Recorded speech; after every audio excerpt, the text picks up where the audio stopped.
আসসালামু আলাইকুম প্রিয় দর্শক বন্ধুরা, লিখন টেকের পক্ষ থেকে সবাইকে জানাই স্বাগতম। আজকে দেখাবো কিভাবে টেন্ডার রাউটারে লগইন অথবা অ্যাডমিন পাসওয়ার্ড সেট করবেন। তার আগে একটি কথা বলে রাখা ভালো, সেটি হচ্ছে আপনি যদি আপনার টেন্ডার রাউটারের লগইন অথবা অ্যাডমিন পাসওয়ার্ড সেট না করেন, তাহলে কিন্তু যে কেউ আপনার রাউটারে নিয়ন্ত্রণ নিয়ে নিতে পারবে আর আপনাকেই ব্লক করে দিতে পারবে। কারণ সব টেন্ডার রাউটারের আইপি অ্যাড্রেস একই হয়ে থাকে, তাই লগইন অথবা অ্যাডমিন পাসওয়ার্ড সেট করা সকলের জন্যই অত্যন্ত জরুরি। তো চলুন কথা না বাড়িয়ে স্ক্রিনে দেখে নেই কীভাবে টেন্ডার রাউটারের লগইন অথবা অ্যাডমিন পাসওয়ার্ড সেট করতে হবে। প্রথমেই আপনাকে যে কাজটি করতে হবে সেটি হচ্ছে আপনার ফোনের সাথে আপনার রাউটারে কানেক্টটি দিয়ে দিতে হবে। তারপর চলে যেতে হবে গুগল ক্রোম ব্রাউজারে। আপনি যে কোনো ব্রাউজার দিয়েও এই কাজটি করতে পারবেন। ব্রাউজারের সার্চ বক্সে টেন্ডার আইপি অ্যাড্রেস লিখে সার্চ করলেই চলে আসবে এরকম একটি ইন্টারফেস। তখন ডান পাশের এই থ্রি ডটে ক্লিক করবেন।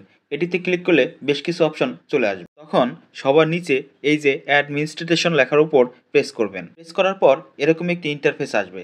যারা নতুন অ্যাডমিন পাসওয়ার্ড অথবা লগ ইন পাসওয়ার্ড সেট করবেন, তাদের জন্য ওল্ড পাসওয়ার্ড লেখাটি থাকবে না, শুধু থাকবে নিউ পাসওয়ার্ড এবং কনফার্ম পাসওয়ার্ড।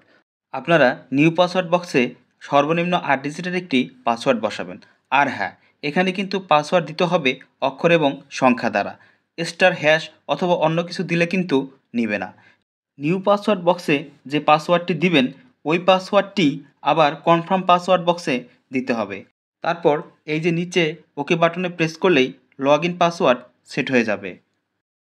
পাসওয়ার্ড সেট হওয়ার পর আপনি যখন আপনার টেন্ডার আউটারে ঢুকতে যাবেন, তখন লগ ইন পাসওয়ার্ড দিয়ে আপনাকে ঢুকতে হবে। তাই অন্য কেউ আর তখন আপনার টেন্ডার আউটারের নিয়ন্ত্রণ নিতে পারবে না। এরকম আরও নতুন নতুন ভিডিও পেতে আমাদের পাশেই থাকুন। ধন্যবাদ সবাইকে।